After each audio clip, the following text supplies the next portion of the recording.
Alright, welcome back everybody. Welcome back. This time we're going on to Bleach. And we're picking up off of last week's Bleach chapter, which was which had everybody and their mama in a just like whoa, like really? Really? For just the range of emotions and just to make you think and go back and look. And I mean, man, I say that was a very well, and I mean an extremely very well done thing that Tite Kubo did do.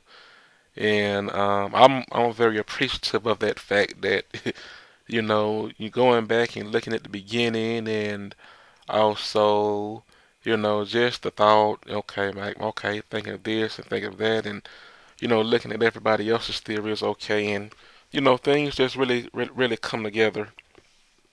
So we're gonna go ahead and continue. Okay, let's get into this one now and continue on with the amazement. So it starts off with I tried not to think about it. And this is Ichigo talking that day when I first stood face to face with him. It felt like I was drawn there.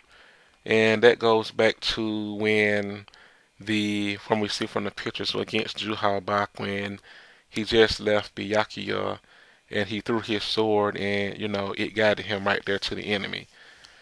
I tried not to think of why it was, why I went straight to him without knowing a thing, why I thought he was the most important enemy, and why the first time I saw him, he almost reminded me of somebody.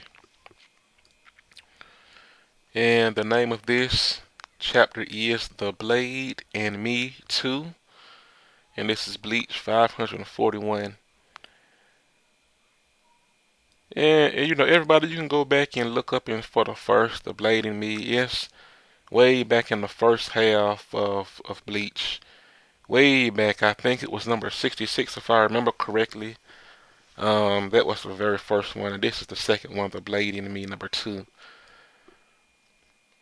And Ichigo is asking why Zangetsu. It's as you were just told, and I am not Zangetsu.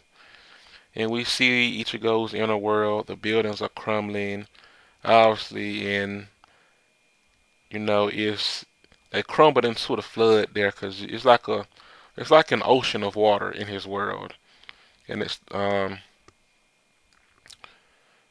and he goes on to continue the conversation with, "Are you really Yuha? Are you really not Zangetsu? I am the source of the Quincy power inside you. I am Yuha, and I am not Yuha." Now, like I say, it's however you pronounce it, Yuha, Juha, or it's gonna go to however you feel most comfortable pronouncing it. And Ichigo screaming out, "I don't understand." And are you my enemy or are you my friend? Was everything you said to me a lie? Which is it? Okay, and we see there that and he goes on to explain that I am not your enemy or your friend, but there are no lies in my words or my heart, except for the name I told you, Ichigo. I knew you've seen it. When I taught you how to handle a Zanpakuto, I always had the help of hollow power. When you couldn't handle your Zanpakuto's power, when you were truly on the verge of losing your life was saved not by me, but by a hollow. And in that picture, we do see the hollow when Ichigo turned for a hollow, like the Vasto Lorde version. Everybody calls it Vasto Lorde with the horns when he fought Ukiura. And, I mean, yeah. And, man, yeah, I missed that one right there. Man, oh, man. Definitely hope to see some more of that again. And we see Ichigo, he's thinking back and he's looking.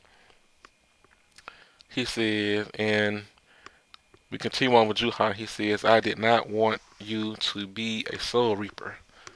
That is why I suppressed your power that was still not yet mature, and personally became the center of your power. And he's like, why? Why? What is there to question about wanting to keep you far away from danger, from conflict? If you had become a soul reaper, you would have been dragged into battle whether you wanted to or not. You would be hurt, you would suffer, and eventually I would have to kill you myself.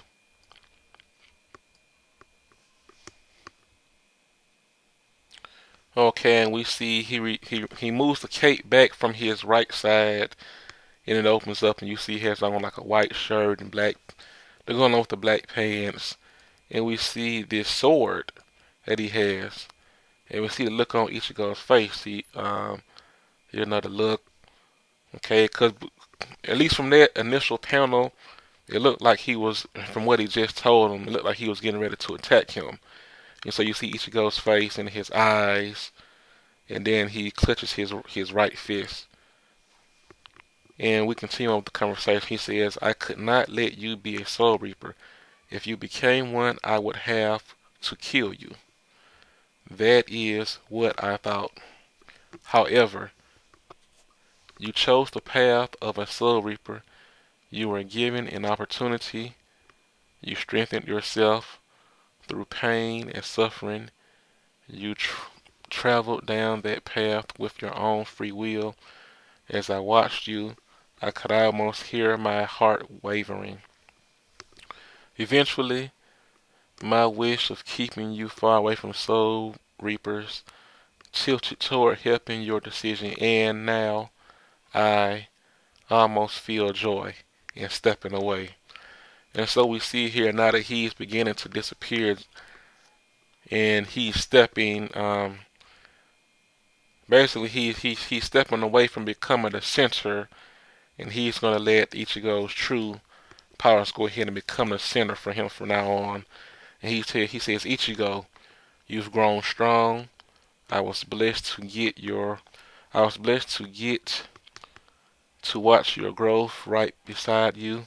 There is no greater joy. I am content. And Ichigo he's like, wait, Zangetsu. I still haven't.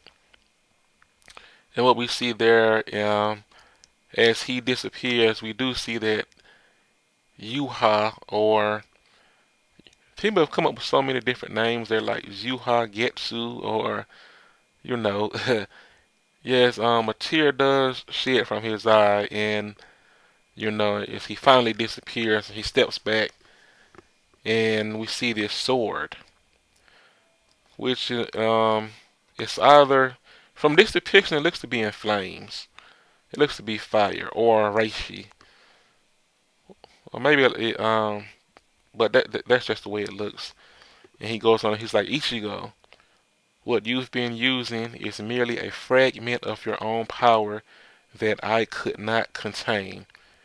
You can now fight with your own power. Take it. This is your true Zanpakuto. That is Zangetsu. And what we see there is just an amazing flash of light, which is engulfing, everything, the brightness of it all. And it appears that he stepped back, and he's now, it looks to be like he's inside of the sword now. So he went from controlling Ichigo's power and being the center of his power, just because obviously he absorbed Ichigo's Shinigami and his hollow powers, and he passed them out to Ichigo, as needed, or as much as he could, while controlling the rest of it. And from what was just said here, that it was merely a fragment. So I mean, he's only been using a fragment of his power, which also makes sense given the fact that the only move that he was ever taught and was Getsuga Tensho. And he's perfected Getsuga Tensho, and yeah, oh, he's perfected that move right there.